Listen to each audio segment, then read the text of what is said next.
বিদ্যাসাগর মহাশয়ের জন্মদিন উপলক্ষে শকুন্তলার যে সিরিজটি চলছে আজ তার ষষ্ঠ দিন, অর্থাৎ আজকে ষষ্ঠ অধ্যায়।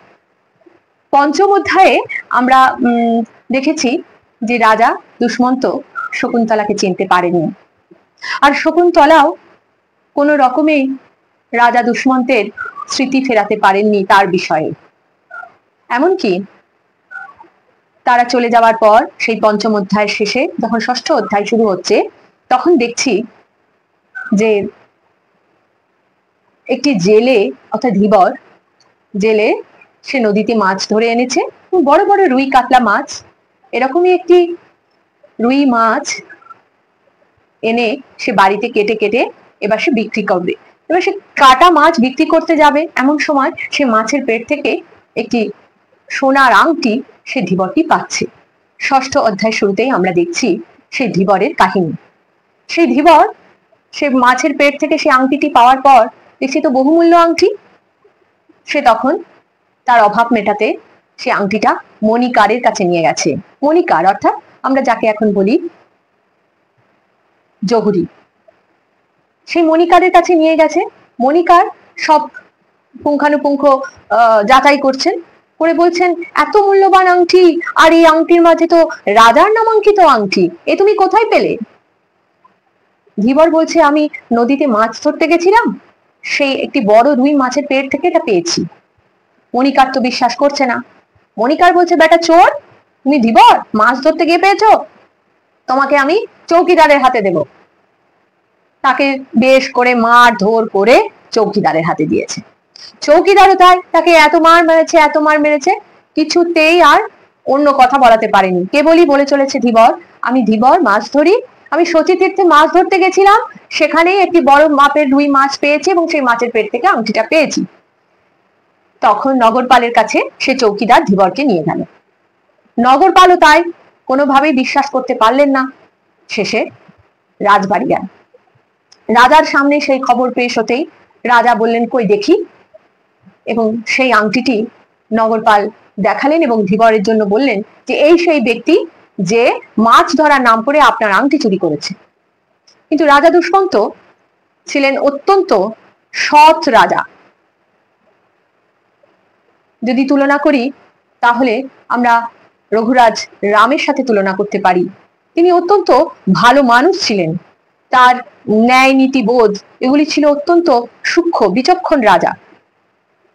তাই তিনি বললেন না না, এই আংটি আমার, এবং উনি চুরি করেননি। রাজা সেই আংটিটি পাওয়া মাত্রই সমস্ত স্মৃতি ফিরে পেলেন। দুর্বাসা মুনির অভিশাপ এখানেই কেটে গেল। দুর্বাসা মুনি তো প্রতিকার হিসাবে বলেছিলেন যে কোনো অভিজ্ঞান যদি শকুন্তলা দেখাতে পারে রাজা দুষ্মন্তকে, তাহলেই রাজা দুষ্মন্তের স্মৃতি ফিরে আসবে, তা না হলে রাজা দুষ্মন্তের স্মৃতি ফেরানো যাবে না। তো এইভাবে রাজা দুষ্মন্ত তার স্মৃতিটি ফিরে পেলেন এবং সাথে সাথে হাই হাই করে উঠলেন, এই কি হলো, আমি শকুন্তলাকে চিনতে পারলাম না, এই আংটি তো আমি তাকেই দিয়েছিলাম।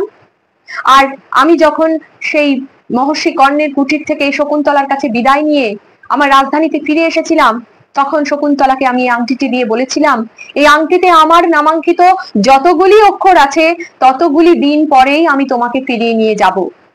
এবং সেই কথায় শকুন্তলার মন শান্ত হয়েছিল।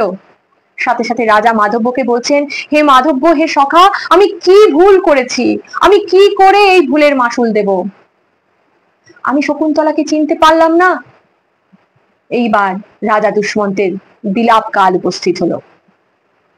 প্রতিটা দিন যায়, রাজা দুষ্মন্তের মন ততই খারাপ হয়, শীর্ণকায় হয়ে যায়, মন খারাপ হতে থাকে, নিদ্রা হয় না, রাজকর্মে তার মন নেই। কেবলই মনে হয় শকুন্তলার প্রতি আমি এতটা অবিচার করতে পারলাম। শকুন্তলা আমার বিবাহিত স্ত্রী, শকুন্তলাকে আমি কেমন করে ভুলে গেলাম?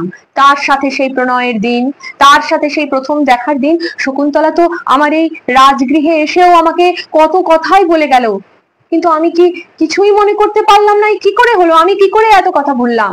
বারে বারেই মাধব্যকে সে কথা বলছেন। এমন সময় মাধব্য বলছে যে ভাই, এ ভবিতব্য, এ কর্মফল, এ তোমার ভাগ্যের ব্যাপার, রাজা বলছেন, আচ্ছা মাধব্য, তোমাকে যে আমি প্রথম দিন শকুন্তলাকে যখন দেখলাম তখন এসে বললাম যে শকুন্তলা কেমন দেখতে, শকুন্তলা কতটা সুন্দরী, শকুন্তলার সাথে আমার প্রথম দেখার সেই মুহূর্তগুলো তোমাকে যে আমি বলেছিলাম, তো তুমি মনে রাখতে পারোনি? তুমি তো আমাকে তখন মনে করাতে পারতে, যখন আমি শকুন্তলাকে ছলনাময়ী বললাম, যখন বললাম সে প্রবঞ্চক সৎ। তখন মাধব্য বলছে, ভাই, আমি যখন তপবন ছেড়ে রাজধানী ফিরে আসি তোমাকে রেখে দিয়ে, তখন তুমি আমাকে অনুনয় করেছিলে যে ওই শকুন্তলার সাথে দেখা হওয়ার কাহিনী আমি যেন কাউকে না বলি, কারণ ওটা পরিহাস মাত্র।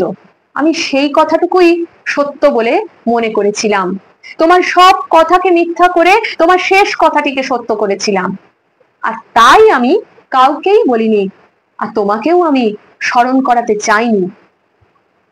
তখন রাজা দুষ্মন্ত আরো ভেঙে পড়লেন।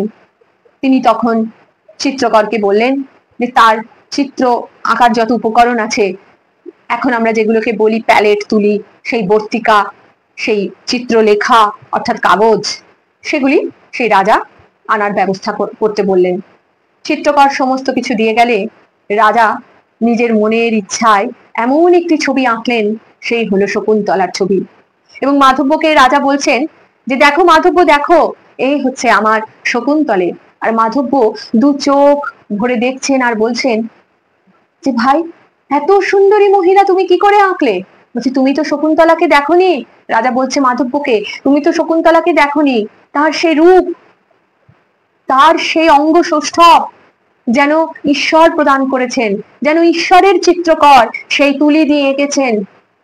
একই সৌন্দর্য তুমি দেখছো আমার ছবিতে, শকুন্তলা আরো সুন্দর, শকুন্তলা ঠোঁট এক একটি ফুলের পাপড়ি। এই সকল কথা যখন বলছেন, তখন হঠাৎ দ্বাররক্ষী এলেন, এসে বললেন, মহারাজ, একজন এসেছে, সে ধনমিত্র বলে এক বণিকের লোক, সে এসেছে, ধনমিত্র জাহাজডুবিতে মারা গিয়েছে, সে নাকি নিঃসন্তান, তাই তার সমস্ত সম্পত্তি এখন রাজার বলেই সে রাজ দরবারে এসেছে রাজার হাতে সেই সম্পত্তি তুলে দেবে বলে। এইটি শোনার পর দুষ্মন্তের মন আরো ভারাক্রান্ত হয়ে গেল। দুষ্মন্তেরও তো কোনো সন্তান নেই, পুত্র নেই, তাহলে তার এই যে এত শশাগরা ধরিত্রীর তিনি রাজা, অধীশ্বর, এই সম্পত্তি তার কে রক্ষা করবে? ওই ধনমিত্রর মতনই তো তারও অবস্থা হবে। এখন ধনমিত্রর সম্পত্তি রাজার হাতে তুলে দিচ্ছেন, কিন্তু রাজ সম্পত্তি সে কার হাতে তুলে দেবেন? তার এত কষ্টের একটা রাজ পরিবার, এত সুন্দর করে গড়ে তোলা রাজ্য কে চালাবে? এই ভেবে তার মন আরো ভারাক্রান্ত হলো। আর তখনই শকুন্তলার জন্য আরো চিত্তচঞ্চল হয়ে উঠল, কারণ শকুন্তলা যখন এসেছিলেন তখন তিনি শুনেছিলেন যে রমণীটি সন্তান সম্ভবা, কিন্তু পুরোহিতের মুখ দিয়ে আবার এমন অলৌকিক কাহিনী তিনি শুনলেন যে শকুন্তলা কোথায় গেছেন তাও রাজা জানেন না। এখন শকুন্তলাকে তিনি পাবেন কোথায়? তাই তিনি হা হুতাশ করছেন, দিনে দিনে মর্মে মর্মে আরো মরছেন। কি করে তিনি শকুন্তলাকে ফিরে পাবেন? শকুন্তলাকে ফিরে পেলে তিনি সমস্ত কিছুর জন্য ক্ষমা চাইবেন, রাজা হয়েও তিনি শকুন্তলাকে ক্ষমা প্রার্থনা করবেন, এটাও তিনি তার সখা মাধব্যকে বলছেন। কিন্তু শকুন্তলার কোথায় দেখা পাবেন রাজা কিছুই জানেন না। এমনি করে কথা হচ্ছে, রাজা ছবি আঁকছেন, রাজা পুরনো স্মৃতি রোমন্থন করছেন, রাজা তার কৃতকর্মের জন্য চোখের জলে ভাসিয়ে দিচ্ছেন। এমন সময় ইন্দ্রের সারথি মাতলি স্বর্গরাজ্য থেকে এলেন। মাতলি এলেন, তিনি বললেন এসে যে স্বর্গে দানবের বড় উপদ্রব, তাই সেই স্বর্গরাজ্যকে বাঁচানোর জন্য একজন বীর যোদ্ধাকে লাগবে, তাই ইন্দ্র আপনার নামটি বলেছেন, আপনাকে আমার সাথে স্বর্গরাজ্যে যেতে হবে। তখন রাজা দুষ্মন্ত কি করেন? তিনি তো একজন সৎ রাজা, তাই যখনই যার কোনো অসুবিধে হয় তাকে ডাকলে তিনি সবসময় সাহায্যের হাত বাড়িয়ে দেন, তা আবার স্বর্গরাজ্যে দেবতাদের।